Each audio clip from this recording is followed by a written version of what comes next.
เคทุกคนเนาะก็คือว่าโดนแล้วเราบ่ได้มาหาทางน้องผู้เปรี้ยวแม่นบ่อ่าก็ชื่อว่าหลายเดือนแล้วทุกคนเนาะโดยเอาก็เดือนก็สบายดีแล้วนะ สบายดี สบายดี ทางน้องผู้เปรี้ยวทุกคนเนาะก็บ่ฮู้ว่า FC นี่สิจำน้องได้บ่เพราะน้องเพิ่นก็โดนแล้วบ่ได้มาออกคลิปเนาะสุกรนะครับเปิดใจแหละทุกคนเนาะเป็นจังไดเปิดใจในโซนนี้บ่ผู้บ่าวลม บ่ได้จักสิ บ่ได้จักคนโอ้ยสังว่าให้ทุกคนเนาะน้องตัวผู้จบผู้งามบ่มีคนทักทายเข้ามาเลยบ่ บอก โอ้ย่านเอามีแล้วน้องแบบมีคนทักมาแต่ว่าน้องบ่มีเวลาลมบ่แม่นเนาะคือปัจจุบันยังเฮ็ดงานอยู่เมืองเก่านี่เนาะ แม่ โอ้ยังบ่ได้ย้ายไปทางไหนแม่นบ่โดยเอ้าถ้าเกิดว่ามื้อนี้เนาะคือน้องยังบ่ทันมีไผเนาะถ้าแบบว่ามีผู้บ่าวมักหักสนใจน้องนี่น้องสิเปิดใจคุยกับเพิ่นบ่สิคุยบ่กับผู้บ่าว คุย คุยเนาะคุยแท้บ่ แห่ อยากมีผู้บ่าวอยู่แม่นบ่ โดย แต่ถ้าสมมุติว่าผู้บ่าวคนนี้เพิ่นมีอายุหลายเด้เนาะล้มได้บ่ ได้ ยกตัวอย่างเนาะบ่แม่นตัวอย่างบางทีเพิ่นอ่า65ปีเอ้าประมาณนี้น้องคุยได้บ่โอ้ดูครับทุกคนเนาะ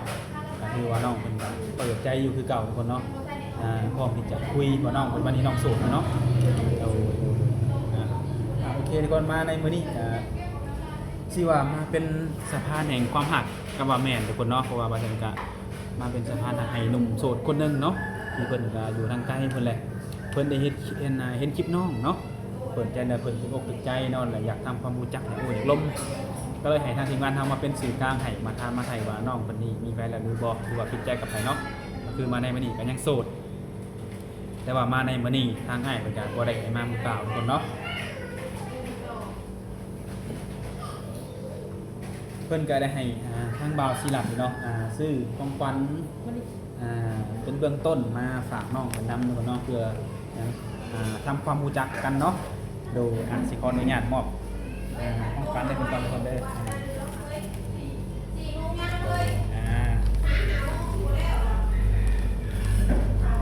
ขอบใจ โดยเป็นช่อดอกไม้ทุกคนเนาะกับประดับด้วยเงินนี่เป็นของขวัญเบื้องต้นเพิ่นว่าให้เป็นน้ำใจมาก่อนเนาะเพราะว่าเพิ่นยังบ่ฮู้ว่าถ้าน้องผู้เปรี้ยวนี่สิรับอ้ายเพิ่นได้บ่คืออ้ายเพิ่นได้อยู่65ปีแล้ว ได้ ล้มได้บ่ ได้ แต่ว่าเพิ่นอาจจะบ่หล่อเด้ บ่หลอกก็ได้ บ่หล่อก็ได้เนาะโอ้โดยทุกคนเนาะคือน้องเพิ่นนี่เป็นสาวโสดที่เปิดใจน้องผู้เปรี้ยวอายุจักปีก่อน 10 7 8 17 18ทุกคนเนาะสิเข้า17 18ใกล้สิฮอดแล้วบ่18นี่ ไก่แล้วเดือน4ฮอด เดือน4โอ้ปกตินี่ได้จัดลงจัดงานวันเกิดบ่ บ่ บ่ได้จัดเนาะดูจะขอถามจักหน่อยปัจจุบันนี้น้องผู้เปรี้ยวอยู่กับไผทุกมื้อนี่ อยู่นำพ่อเฒ่าแม่เฒ่า อยู่นำพ่อเฒ่าแม่เฒ่า แม่ พ่อกับแม่น้องเองเด้ พ่อกับแม่ก็อยู่ตั้งหาก โอ้แยกกันอยู่บ่ แม่บ่ได้อยู่นำเพิ่น โอ้คือหลักๆนี่ก็น้องนี่มาอยู่นำพ่อเฒ่าแม่เฒ่าอยู่พี่แม่นบ่ เฮ็ดเวียกอยู่พี่ เฮ็ดเวียกอยู่พี่มาเฮ็ดเวียกอยู่พี่นี่ได้จากเดือนเลยนี่ ได้4-5เดือน 4-5 เดือนแล้ว โอ้เงินเดือนหลายปานใดอยู่เพิ่นให้เพิ่น 2ล้านบาท 2ล้านปลาย อยู่ เป็นจังไดโอ้กลุ่มอยู่บ่การใช้จ่าย บ่กุ้ง เป็นไงรายจ่ายมันหลายบ่ แม่ เวลาน้องได้เงินมาน้องเฮ็ดจังไดแบ่งมาจังไดนี่บ่นี่ แบ่งไปทั้งพ่อเฒ่าแม่เฒ่าทั้งแม่ อ๋อน้องเก็บไว้ใช้รายปานใดส่วนตัวนี่ ระดับหาเสียงก่อนเถื่อละล้านหนึ่ง เป็นบางเทื่อแม่นบ่บางทีก็500,000ทำบ่ได้เดือนหน้าแบบเดือนแบบมีค่าใช้จ่ายแล้วก็เก็บไว้ประมาณล้านแม่นบ่ โดย โอ้คือทุกมื้อนี่น้องหาเงินใช้เองแม่นบ่ แม่ หาใช้เองแน่ส่งพ่อเฒ่าแม่เฒ่าแน่ส่งแม่แน่แม่นบ่ โดย แล้วเป็นยังไงพ่อแม่เพิ่นก็ได้มาเยี่ยมมายามอยู่บ่ มาหาอยู่ตลอด อยู่ตลอดเนาะ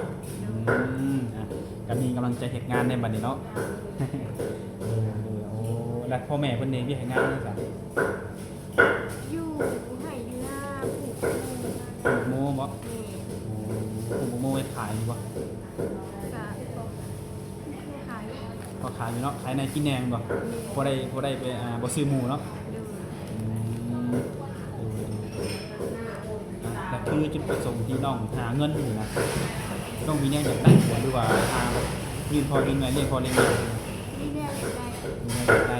น้องอยากได้ เด็กได้โทรศัพท์ ได้โทรศัพท์ที่ใช้ปัจจุบันนี่ดิ มันแตกมันเสีย มันแตกมันเสื่อมสิคุยผู้บ่าวได้อยู่บ่บัดนี้เนาะ ดูโอ้มันแตกมันเสื่อมแห้งบ่ แห้งอยู่ ดูเป็นยังไงมีเงินเก็บอยู่บ่ตอนนี้ซะ บ่ได้ บ่ได้บ่เพราะว่ารายจ่ายมันก็สิบ่พอแล้วเนาะคือน้องว่าแล้วก็มันอะไรมันบ่คุ้มแม่นบ่มาอยู่ห้านเพิ่นนี่เป็นไดการกินอยู่เป็นไดฟรีบ่หรือว่าต้องซื้อ ปีกินน้ำเพลิน อยู่กินน้ำเพิ่นฟรีเลยเนาะแสดงว่าทางเงินเดือนออกมานี่คือเอาหักเต็มหมดเลยบ่มีค่าหักหยังเนาะ ดู คือน้องบูเปรี้ยวนี่ยังโสดอยากมีแฟนแม่นบ่ แม่ และพร้อมว่าที่แบบที่จะมีครอบครัวหรือว่าสร้างครอบครัวหรือว่ามีสามีนี่นะ ยัง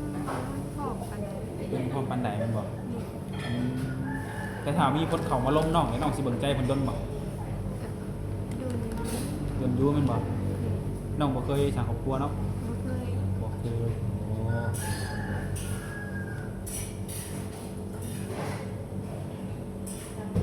น้องคนนี้ยังบ่ถึงไปสร้างครอบครัวจักเทื่อแต่ว่าออกเรียนแล้วแม่นบ่ ออกแล้ว ออกแล้วเนาะดูทุกคนหนุ่มๆถ้าเกิดมีผู้ว่าสนใจก็เปิดใจอยู่เนาะ ดู จะเป็นหนุ่มไทยหนุ่มลาวก็ได้บ่ ได้ อายุนี่60 50 60ก็คือได้บ่ ได้ หมักเบามีอายุอยู่แล้วเนาะ ดู โอเคทุกคนเนาะน้องงานผู้เปรียบนะครับเปิดโอกาสให้หนุ่มๆนะครับเปิดโอกาสให้ตัวเองนำทุกคนเนาะเพราะว่าสุกก่อนเนาะมันเปิดใจมากกับหลายโดนคนเดียวยังบ่ทันมีผู้ใดทักเข้ามาลมหรือว่ายังบ่ทันมีคนคุยเนาะปัจจุบันนี่ก็เฮ็ดงานอยู่บนเก่าสุงานที่เก่าแล้วเนาะคือว่าน้องคนนี้เก่งหลายทุกคนเนาะหาเงินใส่เองเนาะหาเงินใส่เองก็พอให้พ่อแน่ให้แม่แน่พ่อเฒ่าไม่เฒ่าเลยเนาะ ดู น้องมาอยู่พี่น้องก็เฮ็ดให้เห็นหน้าอยู่บ่ บริเวณ เฮ็ดแต่งานเดียวแม่นบ่ นี่ กระทั่งพ่อเฒ่าไม่เฒ่าได้เห็นหน้าบ่ เฮ็ดอยู่ ทุกคนเนาะคือเป็นน้องกันคือว่าอายุยังบ่หลายแต่ว่าสู่ส่วนเรื่องเด็กเรื่องงานทุกคนเนาะเคยเห็นงานทางไหนว่านอกจากวันนี้ บ่เคย มาเห็นที่วันนี้ครั้งแรกบ่ แม่ เป็นยังไงเห็นงานหนักบ่ นักอยู่ ลูกค้าหลายบ่แต่ละมื้อ หลาย บ่ได้นั่งบ่ได้พักเลยมื้อนี้แต่ลูกค้าหลายเนาะงานที่ใช้ก็แล้วแต่ทุกคนเนาะถ้าว่าลูกค้าหลายนี่แม่นเฮาต้องเหนื่อยแต่ก็ต้องสู้เนาะเพื่อหยังถ้าเฮาสู้ปุ๊บเฮาเฮ็ดปุ๊บเฮาก็สิมีรายได้เนาะ อยากถามนิดนึงแบบถ้าเกิดว่าน้องแบบสร้างครอบครัวเนาะสมมุติซื่อๆเนาะถ้าเพิ่นจะได้น้องไปอยู่นำนี่ไปได้อยู่เนาะ ไม่ได้ ไปอยู่กับสามีได้เนาะทุกคนเนาะก็คือว่าไปอยู่กับสามีได้ทุกคนเนาะก็บ่ได้ว่าไปบ่ได้ทุกคนเด้อและยังไงเป็นทางติดต่อเฟซไลน์อหย่างนี้มีให้อยู่บ่ มี มีอยู่เนาะ เดิน เดี๋ยวสิแนะนำให้น้องนี่คุยกับหนุ่มโสดหรือว่าผู้ที่มักสนใจน้องกันเลยน้องทุกคนเนาะว่างคุยอยู่บ่ ว่า ว่างคุยกันบ่เข้างานกี่โมงเลิกงานกี่โมง เข้าหาโมง 5 โมงเช้าเลิกกี่โมง เลิกแล้วแต่ขาก็พักไว้ โอ้ลูกค้าถ้าว่าลูกค้ามาเตือนก็ทำลูกค้าตลอดเนาะถ้าว่าลูกค้าบ่มากก็เลิกไว้แม่นบ่ นี่ น้องให้งานอยู่นี่ไปเป็นเด็กเสิร์ฟบ่ เด็กสื่อ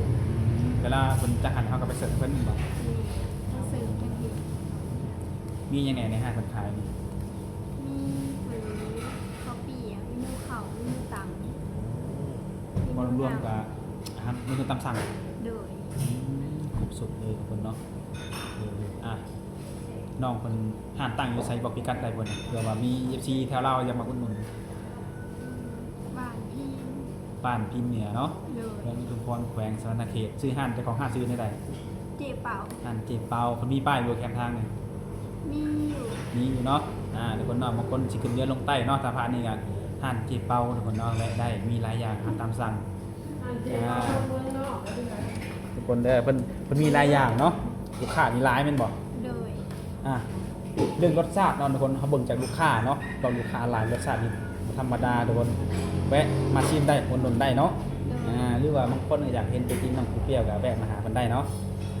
เลยเพราะว่าเพิ่นก็เป็นสาวโสดที่ว่าเปิดใจหาคู่นั่นแหละหรือหาคนคุยหาแฟนนั่นแหละเนาะนี่มือผักบ่นี่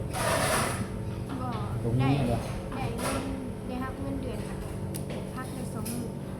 20,000 ถ้าเดือนผัก2มื้อ เลย โอ้แสดงว่าเดือนหนึงบ่เดือนนึงผักเดือนนึงบ่ แม่ เวลาผักได้ไปเที่ยวทางไหนบ่ บ่ บ่ได้ไปบ่ทุกคนบ่มักเที่ยวบ่ พักที่ มักอยู่แต่บ่มีเวลาแม่นบ่หรือว่าใดๆบ่มีเงิน ไม่เวลา บ่มีเวลาเนาะในใจอยากไปเที่ยวทางใดอยู่ว่าซั่น อยาก น้องอยากไปเที่ยวไส อยากไปเรียนอยู่ไทย อยากไปเล่นอยู่ไทย อยู่ ตั้งแต่ใหญ่ขึ้นมาเป็นสาวนี่บ่เคยไปมันบ่ บ่ อยากไปเที่ยวมีบัตรมีหยังแล้วบ่ ยัง บ่มีถ้าเกิดมีผู้บ่าวเนาะหรือว่าหนุ่มโสดผู้ก็น้องอยากไปไทยแต่ว่าเพิ่นจะชวนน้องไปเที่ยวน้องสิไปบ่ ไป ไปเนาะถ้าไปน้องสิเอาใครไปนำ หึ ถ้าไปน้องสิชวนใครไปนำก็เฒ่าไม่เฒ่าบ่หรือว่าแม่หรือไอ้น้องจังไดอยู่ไปผู้เดียวก็ได้บ่ ไปคนเดียวก็ได้แต่ไม่แต่อยากพาแม่ไปนำ ไม่ใช่อยากพาแม่ไปนำเนาะ ดู พาเพิ่นไปเที่ยวผ่อนคลายไปเล่นนำกันเนาะโดยถามไว้เผื่อว่าเนาะบางคนอยากพาน้องไปเล่นหรือว่าน้องยังบ่เคยไปจักเทื่อเนาะไปเล่นแค่มื้อแพงก็ได้คือเนาะ ได้ แต่ว่างานบุญคันนี้งานบุญทัดอีหังบ่ได้ไปบ่ บ่ได้ไป บ่ได้ไปโอ้บ่ไปก็บ่ไปก็เป็นหยังเนาะมันไกลเนาะ เลยเป็นยังไงครับครอบครัวของน้อง การใช้จ่ายมียังขาดแคลนบ่หรือว่า มีหลายอย่าง หลายอย่าง ดู อย่างเช่นมีอย่างไงพี่น้องแบบขาดแบบจำเป็นต้องใช้อย่างนี้นะ ค่าซื้อยาซื้อพวกอันใส่นมอยู่ ซื้อยาบ่ ใน ยาหยัง ยากิน ใคร สำหรับเราบ่สบายแล้วเป็นเปียแล้วเป็นลอย ทั้งแม่เฒ่าบ่หรือไผ ไม่เท่า แม่เฒ่าโอ้เป็นหยังก็เว้าให้ฟังหน่อยเป็นขยัน เป็นหัวใจเลือดสมองตีบ เป็นหัวใจเลือดสมองตีบ โดย โอ้พาไปหาหมออยู่บ่ พาไปอยู่ แต่เป็นยังไงอาการพาไปหาหมอหมอเพิ่นว่าจังไดเด้อ เราเราคิดหลายเลือดในสมองแตก โอ้ยันความคิดความเครียดนี่บ่ เมน มีแบบถ้าเห็นได้จังสีรักษาหายเนี่ยหมอเพิ่นบ่ได้บอกบ่ บอก โอ้แต่ถ้าว่าเวลาเครียดมากนี่อาการสิกำเริบบ่ โดย โอ้ดูนี่คืออาการทางแม่เฒ่าเนาะแต่ทางพ่อเฒ่าเพิ่นเป็นไดแข็งๆนี่บ่ เราก็เจ็บป่วยอยู่ พ่อเฒ่าบ่มันเป็นหยัง มันก็เป็นโรคประจำตัว โรคประจำตัวของคนเฒ่าเนี่ยเนาะ โดย อืมซื้อยาตัวน้องว่าขาดแคลนที่เรื่องเงินเรื่องหยังซื้อยามันบ่หลายปานใดเนาะถ้าไปซื้อบัตรเที่ยวหนึง เดือนละ2-3 บาท 2-3 ล้านก็ถือว่าหนักพอสมควรเนาะโดยทุกคนเนาะแต่ว่าทุกมื้อนี่ก็น้องเป็นผู้ดูแลเพิ่นนึงเลือกเพิ่นมีลูกมีหลานเพิ่นอีกบ่ มีลูกเบิ่งแย่งอยู่ มีลูกมีแต่คือน้องนี่ก็สมทบให้อยู่เนาะ โดย คือน้องว่าได้เงินมาก็ให้พ่อเฒ่าแน่แม่เฒ่าแน่ หมื่นแท้ แล้วก็แบ่งให้ทั้งแม่แน่เนาะก็ตามนั่นแหละทุกคนเนาะคือน้องปูเปรี้ยวอายุ17-18 เดือน4นี่ก็ครบ18 ปีเนาะ โดย เดือน4ใกล้สิฮอดอยู่เพิ่นก็ยังโสดอยู่หัวใจยังว่างเนาะถ้าว่าผู้บ่าวคนใดอยากทำความรู้จักน้องเพิ่นน้องว่าน้องเพิ่นก็เป็นสาวโสดหรือว่าสู่โซนเนาะสู่เวียกสู่งานหาเงินนะครับเลยจะเด้งเนาะ ว่าง่ายคือให้เลี้ยงตัวเองแน่เลี้ยงคนเฒ่าไม่เฒ่าแน่แล้วก็เลี้ยงแม่เนี่ยเนาะว่าง่ายเนาะสำหรับว่าผมลงมาเนาะที่อกตุนใจเอ็นดูเนาะอยากทำความรู้จักกับทักทายเข้ามาโอลมกับน้องคนใดก็น้องคนก็มีไลน์บ่ มีอยู่ เฟซมีบ่ มี มีเฟซมีไลน์ให้หนุ่มๆอะไรทุกคนเนาะก็ลองทักทายเขาลองเบิ่งถ้าเกิดว่าติดใจกันอยากเป็นชู้เป็นแฟนกันว่ากันไปหรือว่าอยากเป็นเป็นเพื่อนเป็นนั่งเป็นน้องเป็นลุงเป็นหลานนะครับก็ว่ากันได้เนาะตัวนี้โดยโอเคทุกคนเนาะเฮาก็สิบ่อะไรอย่างเพราะว่าตอนนี้ก็เป็นเวลาเวียกน้องกับว่าแม่เฮาก็ขออนุญาตนำเจ้เพิ่นเนาะเพิ่นเนาะเจ้เพิ่นก็เพิ่นก็อนุญาตให้เพราะว่าเพิ่นก็อยากให้น้องสาวเพิ่นก็มีผู้บ่าวหรือว่ามีคนคุยให้แหละเนาะดูกับผมบอกขอบใจทางน้องเสียสละเวลาให้มานี่ก็อยากให้น้องเนาะลองพิจารณากับอ้ายผู้ดีลองเบิ่งผู้ที่ให้ของขวัญมาในมื้อนี้น่ะที่มาเป็นสื่อเพิ่นมื้อนี้เพิ่นก็เป็นหนุ่มไทยเนาะเป็นงานอยู่ทางไกลเพิ่นแหละเพิ่นก็อยากรู้จักกับน้องเดี๋ยวสิให้แลกไลน์กันกับน้องเนาะคุยกับอ้ายกันเนาะสิเป็นอะไรก็ขึ้นอยู่กับน้องเองกับอ้ายเพิ่นจะคุยกันเข้าใจหรือบ่เนาะนะครับมามื้อนี้ก็คือว่าสำเร็จเนาะภารกิจในมื้อนี้เดี๋ยวเพิ่นเนาะก็สิได้จบคลิปพบกันในมื้อหน้าเพื่อว่าความหักของคนนี้จะไปแบบไหนทางสิมาอัปเดตให้ใหม่เนาะโดยสบายดี สบายดี